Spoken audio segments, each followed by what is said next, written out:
Did you know that 92% of people fail their New Year's resolutions every year? Which means only 8 people in 100 will actually achieve their goals this year. That's a crazy low success rate. So how can we make sure to be one of those lucky 8? Well, if you think it's being disciplined or having the right habits, then you're just as wrong as I was. Because if you're anything like me and you try to change over and over, but always tend to fall back into your old behaviors over time, then none of this is your problem. The real problem is that you're trying to change your behavior instead of your identity. Because your brain is programmed to always make sure that your behavior equals your identity. You can imagine it like having a little fortune teller in your brain who's constantly trying to predict what's happening next. But unlike other fortune tellers, this one is getting rewarded when it's right and punished when it's wrong. So in order to make the right predictions about you, it creates a profile of you and then predicts your behavior based on that profile.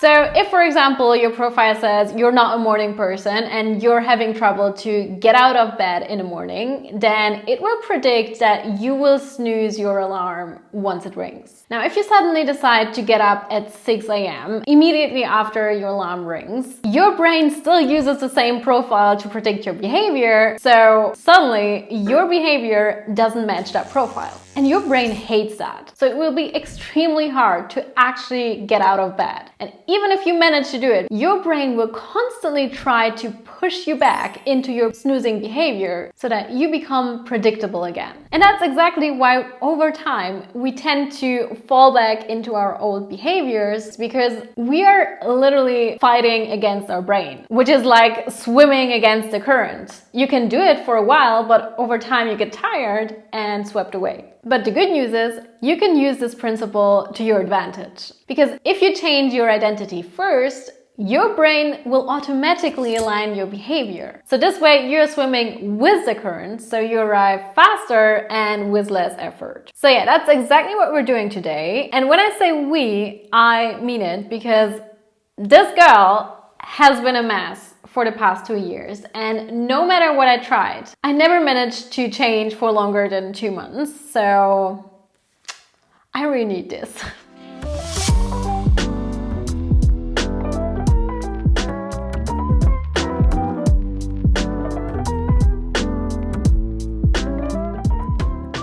Okay, before we jump in, let me show you the framework we're using, because changing your identity is quite tricky and very uncomfortable. But if you understand what is going on and why we're doing what we're doing, then you're much more likely to push through the uncomfortable parts and actually succeed. So it's very important that you understand this part. So there was this guy called Arnold van Gennep, or Gennep.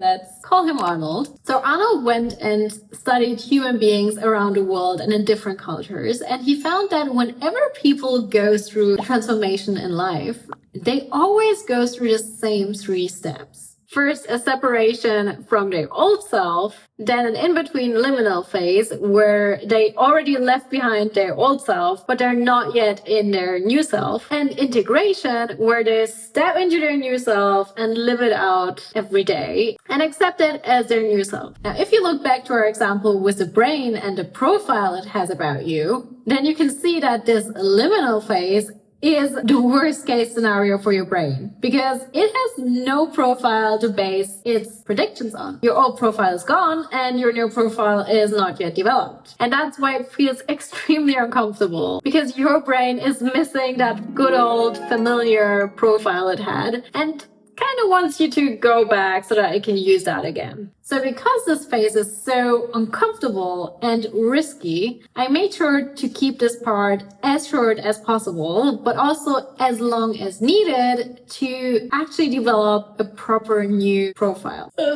Okay, now I started to bore myself too, so enough with the theory. Let's get started with the first exercise. Okay, so in this first phase, our goal is to get rid of this old profile, which is easier said than done, because our brain obviously doesn't want to let go of it, because then it can't make proper predictions about you. So what is very helpful to do here is to do a complete reset of all areas of your life and get rid of everything in your digital and physical environment that reminds you of your old self. And then also reflect on all the toxic behaviors you have, all the mindsets that have been blocking you in the past, and overall all the things you don't like about yourself and want to leave behind. I actually did most of that in my previous video. And you don't have to do all of the things I've done there, but obviously the better the reset and separation phase, the easier it gets later on. So for me, the only thing left to do is to create this list of things I want to change about myself. And for that, I will use my list of blockers that I've created in my last video and add all the things that are not necessarily blocking me, but that I just want to change about myself. So for example, this hair situation, which yes, is a situation. It's wrongly cut. It has a weird color. I just don't like this mixture right now, so it's time for something new. And overall, I've been so unhappy with my style in the past years, but I never really acted on that. So I spent the past year getting a better understanding of what kind of style I want, but did I buy all the things? No, because for some reason, I always found an excuse why I can't do it right now. But when I reorganized my closet in my last video, I realized that I hate 95% of things there. So it's about time to do something about it. And then there are also a bunch of internal things I want to change. For example, the labels I was giving myself, like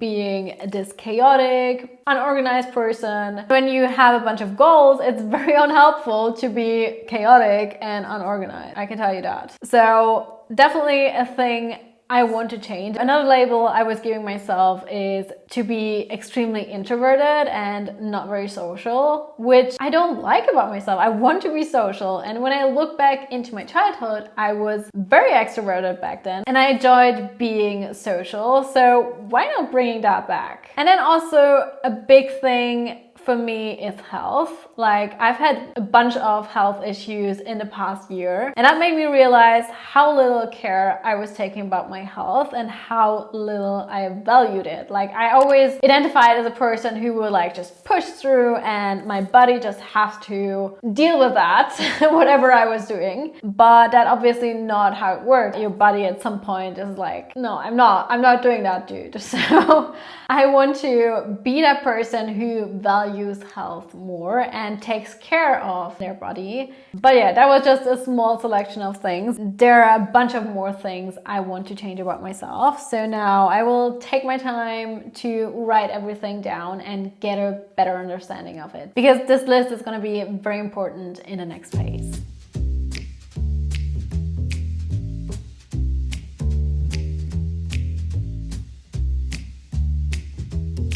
Okay, now that we made clear that our old self sucks and we don't want to be that anymore, we have to give our brains a new profile to use. And here we have basically two options, and there's no right or wrong. It really just depends on your personal situation. So if you're a person who has one or two clear goals, then ask yourself, what kind of person, what identity do you need in order to achieve that? And then create your identity around that one goal. Or you could first create your identity and understand who you want to be, and then create goals that support that new identity. I personally have a ton of goals, so I will do the second option and first create my dream self and then use that to prioritize my goals. Because if I learned one thing about goals in the past 2 years of failing, then it's that less is definitely more. The more goals you have, the more overwhelmed your brain will be and the more it shuts down. So in the end, you achieve less if you have more goals. So it makes much more sense to have 3 or 4 clear goals to focus on instead of having 20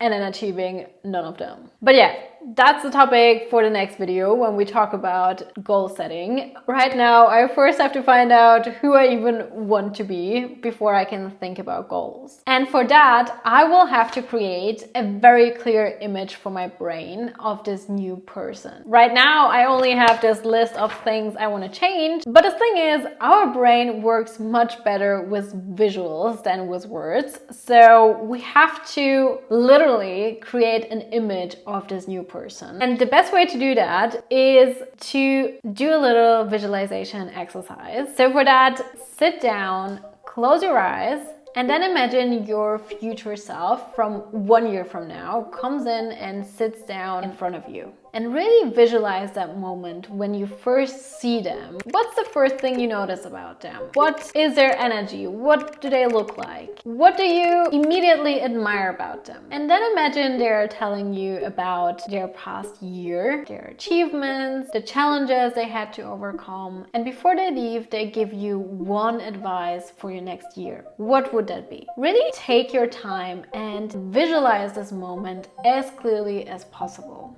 And treat it like an actual meeting with your future self. And ask all the questions that you would ask if you would actually meet them. And after 3 or 4 minutes, open your eyes and immediately write everything down in as much detail as possible.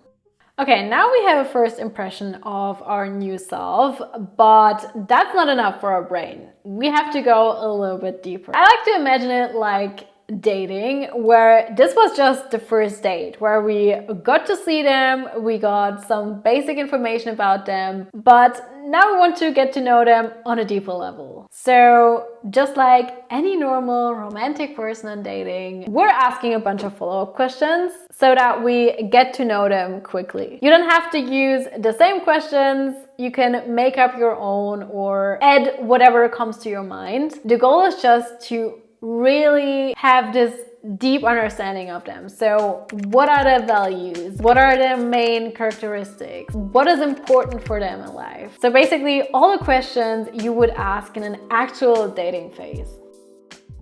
So as I said, your brain is not very good at processing words. So we need to turn all of this into something visual. So basically create a mood board of this new person. And you can do this either physically or digitally on Pinterest, for example. The only thing that is important is that you have at least one picture for every point you wrote down earlier. And what you can also do is to look for people that you look up to that represent those characteristics. So for example, celebrities, social media stars, movie characters, whatever. And also put it on your board because that makes it so much easier for you to actually visualize those characteristics. So let me show you what I did. I've created a new Pinterest board and named it New Me.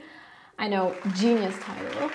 And then I went through all the values and characteristics that I wrote down and looked for pictures that represented that the most. Not just visually, but also that made me actually feel that way. So for example, I have this picture of this girl. She isn't just representing positivity and happiness and loving life, but when I look at it, I actually feel that way. And that's exactly a goal. So those pictures shouldn't just be aesthetic, they also should make you feel some way. And then you can also see most of those girls are smiling because that new self, she is also very positive and she's smiling a lot.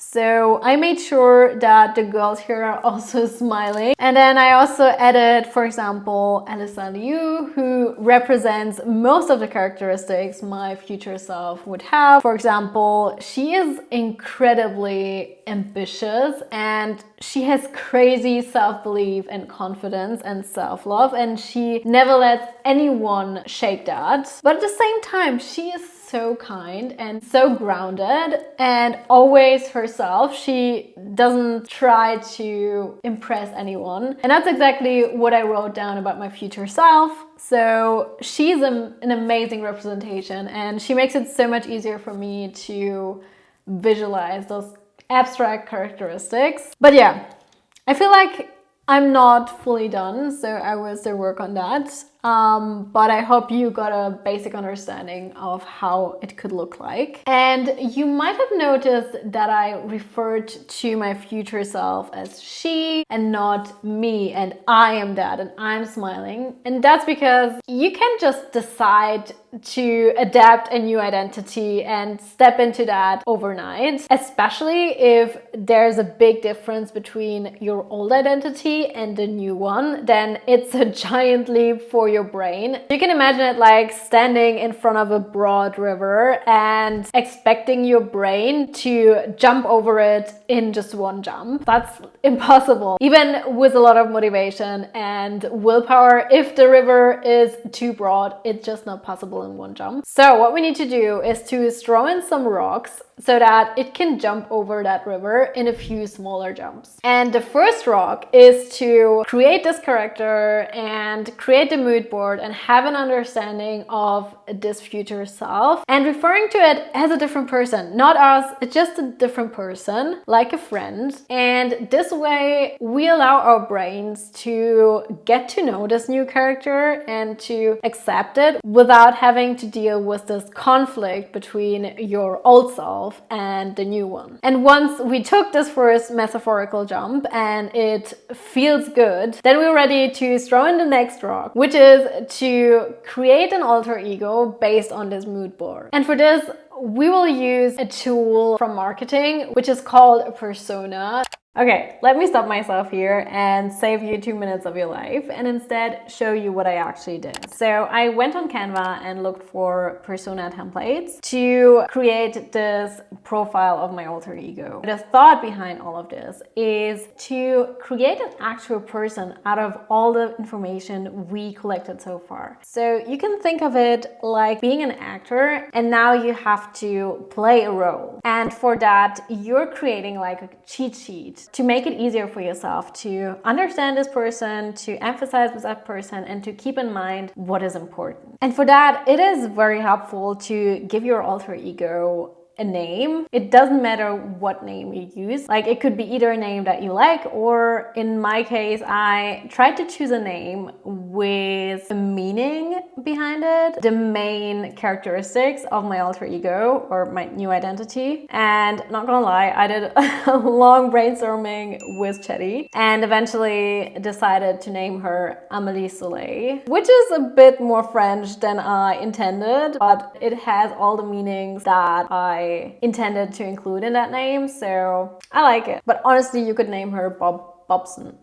So it doesn't matter. And then I also added a quote that represents the mindset of my alter ego the best. And then on the second page, I included like a short description of this person. Also, you can see I added a big picture that represents the energy the best. And then I also added the main character traits of that person, also with a picture that has strong emotions in there. Like you can actually feel that personality if you look at the picture. And also her main values, so that I can make sure that I always act accordingly. And last page dedicated to non-negotiables, so things this person would never sacrifice or never accept, which is also very important if you want to actually live in that role and make decisions like that person. And then in the next step, our goal is to dedicate time to play around with that role. So in the beginning, it could be just 1 hour a day where you consciously decide to be that person. And in that moment, you can like actually feel like an actor and say, okay, now I'm, in my case, Amélie Soleil, and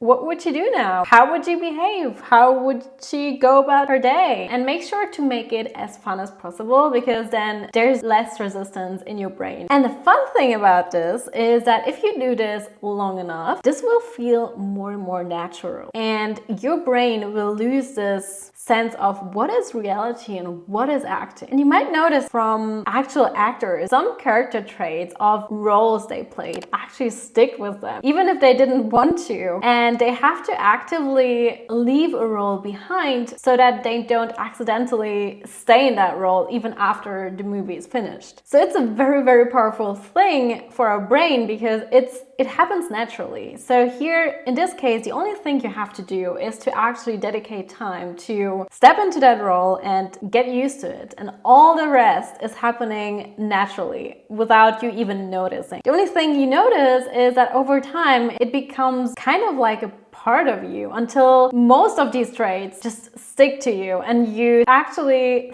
think and behave like that alter ego. And that is our goal. And that's when you know that you reach the next phase, which is the integration phase, where this became natural and a part of you. I'm not saying this happens fast, so you have to do this for weeks or even 1 or 2 months. But if you do this continuously, then you will succeed. So there's no way around it. It will stick over time.